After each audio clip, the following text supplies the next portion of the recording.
Saat ini sudah bergabung, sudah ada pengamat kebijakan publik, Mas Ahmad Nur Hidayat. Selamat sore, maksud kami. Selamat sore, Mbak. Baik. Apa kabar? Oke, Mas Ahmad, ini langsung saja kalau kita lihat begitu ya, memang kereta cepat Jakarta-Bandung kan ini masih menjadi perbincangan begitu karena polemik utangnya. Kemudian kini muncul ada rencana perpanjangan sampai ke Surabaya. Ini ambisi yang cukup besar sebetulnya ya soal keberlanjutan, tapi masih banyak tanda tanyanya. Tapi kalau menurut Anda, Mas Ahmad, apakah proyek WUS Jakarta-Surabaya ini memiliki nilai yang cukup efektifkah? Masih memiliki justifikasi yang kuatkah untuk dilanjutkan di tengah polemik utang yang sebelumnya, Mas Ahmad? Ya, saya kira untuk program infrastruktur apapun itu bentuknya ya, Indonesia itu masih sangat membutuhkan. Kenapa? Karena infrastruktur itu akan membuat roda ekonomi berputar, konektivitas makin tinggi, dan banyak hal positif lainnya gitu. Tetapi persoalannya adalah kita harus belajar dari pengalaman. Kereta api cepat Jakarta-Bandung menyisahkan satu polemik panjang. Cara polemiknya adalah beban perusahaan dalam hal ini konsorsium KCIC yang ternyata dari pendapatan WUS misalkan itu tidak bisa untuk menutupi biaya bunga dari investasi yang diselenggarakan. Dan saya kira ini menjadi satu pertanyaan besar, kenapa tidak bisa? Apa yang perlu kita pelajari? Ternyata cost of production dari pembuatan kereta api Jakarta-Bandung yang kemarin itu ternyata adalah overrun. Iya. Sampai tadi disebutkan 106 triliun gitu. Dan ini kenapa bisa terjadi pembengkakan? Ya kita bisa evaluasi. Saya kira kita tidak mengharamkan ya, bangsa Indonesia ini tidak mengharamkan adanya evaluasi. Apa yang kita bisa evaluasikan ya nanti apakah ada dugaan markup, apakah ada salah perencanaan dan sebagainya, itu nanti kita pelajari. Untuk apa? Untuk proyek berikutnya supaya kita tidak mengalami kegagalan yang sama, ya kesalahan yang sama, yaitu biayanya tidak diprediksi sehingga mengalami yang disebut dengan overrun, ya perlu adanya dana tambahan yang tidak diprediksi dan itu akan memberatkan neraca dari konsorsium. Ingat ya, ini bukan proyek 1-2 tahun. Ini proyek kalau dilihat dari kereta api cepat Jakarta-Bandung ini 50 tahun.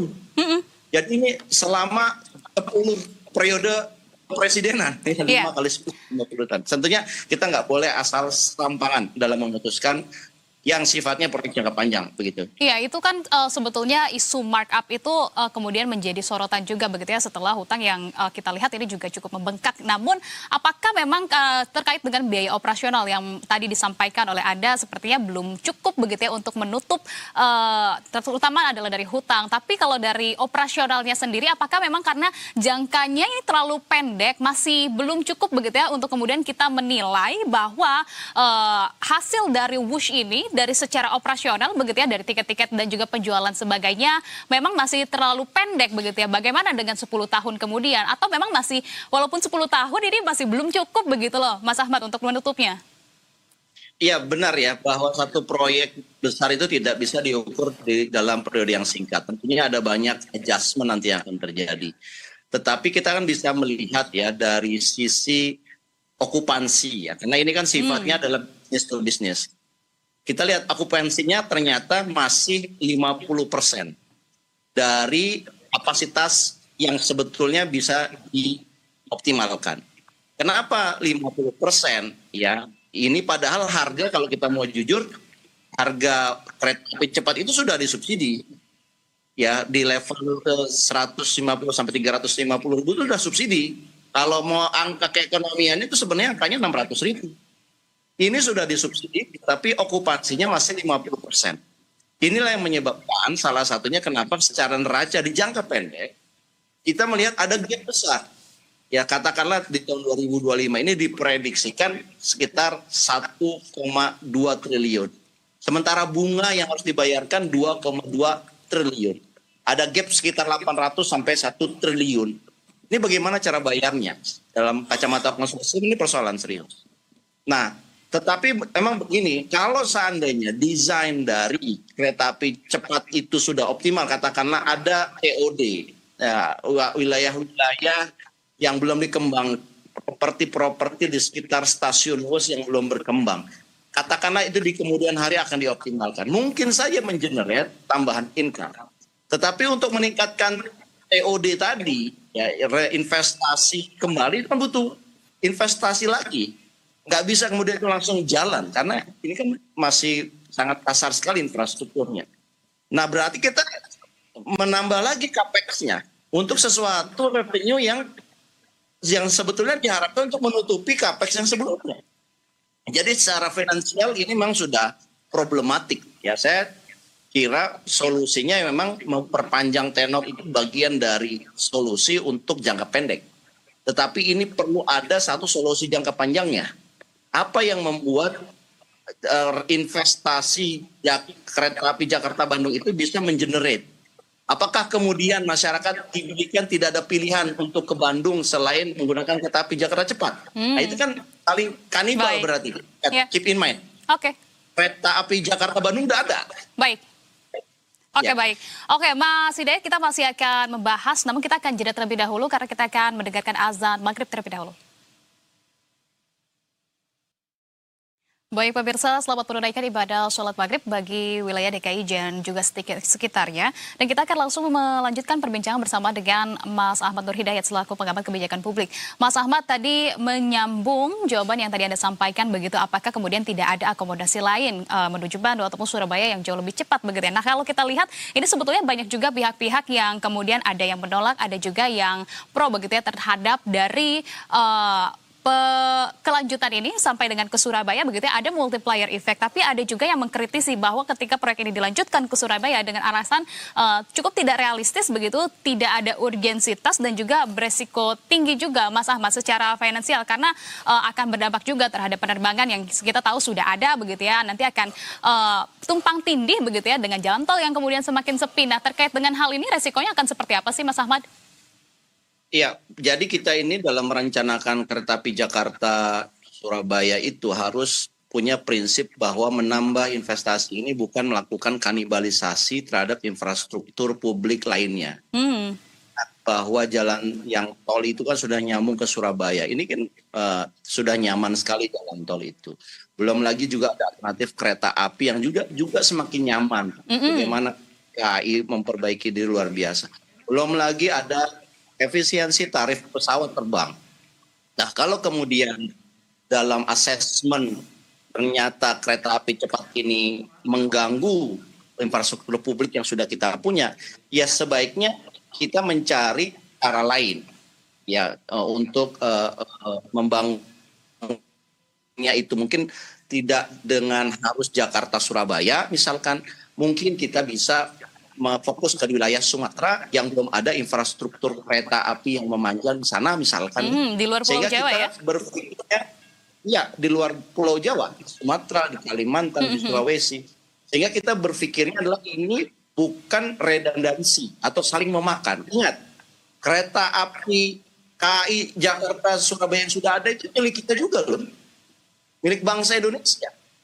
Apa mau kita biarkan dia mengalami penurunan omset karena orang kemudian masuk kepada infrastruktur yang baru kereta api cepat ini. Nah, itu yang saya katakan bahwa ini kita harus dengan cermat melakukan asesmen dalam proyek kereta cepat Jakarta Surabaya ini.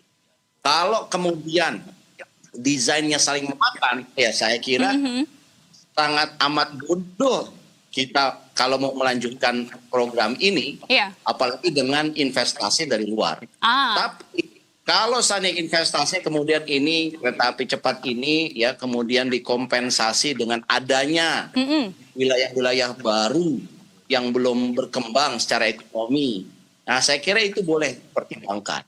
Tapi baik. Kalau tadi komentar Pak Luhut kan mengatakan ini kita nggak mau pakai jalan lain kecuali sudah ada yang dekat dengan jalan raya, dekat jalan tol. Jadi modelnya lebih cepat.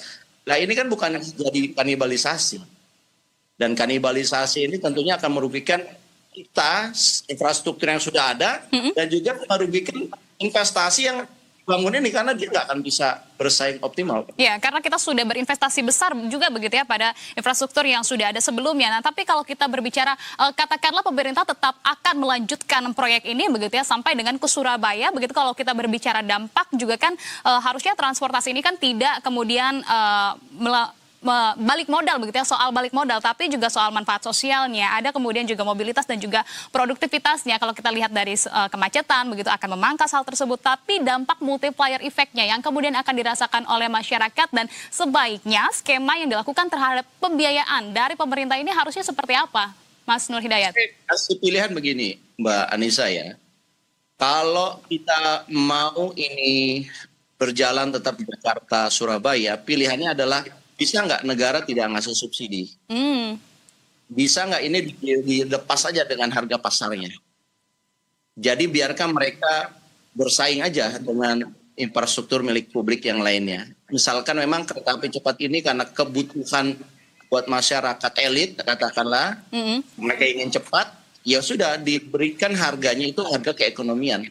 Sehingga skema bisnisnya ya sesuai dengan skema bisnis keekonomian. Tidak ada subsidi negara, tidak ada penempatan modal negara di BUMN atau konsorsium itu, sehingga ini ya pure business to business. Kalau ini modelnya bisa jadi kan nggak memberatkan siapa-siapa. Cuman pertanyaannya, apa banyak masyarakat kita yang mau naik kereta api cepat dengan biaya yang sama dengan biaya pesawat terbang? Ya kalau ada silakan. Ini kan pentingnya kita melakukan pra-feasibility study dari program ini. Ya kenapa Jakarta, Bandung misalkan harus disubsidi tanda kutip, yang harusnya 600.000, sekarang kan kisarannya sekitar 350 ribuan. Karena kan supaya ini bisa banyak yang naik, okupansinya meningkat begitu. Kalau di harga 600, kita kan sedikit lagi, beda 50% dari kapasitas.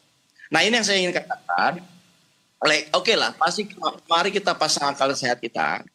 Karena ini adalah investasi jangka panjang dan kita harus punya pakem-pakem. Pertama, jadikan ini bisnis to bisnis. Yeah.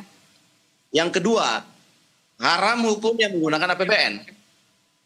Yang ketiga, tidak boleh kemudian dikorbankan BUMN untuk ikut dalam konsorsium, tapi kemudian BUMN punya resiko akan rugi. BUMN ini kan punya PSO ya, Public Service Obligation.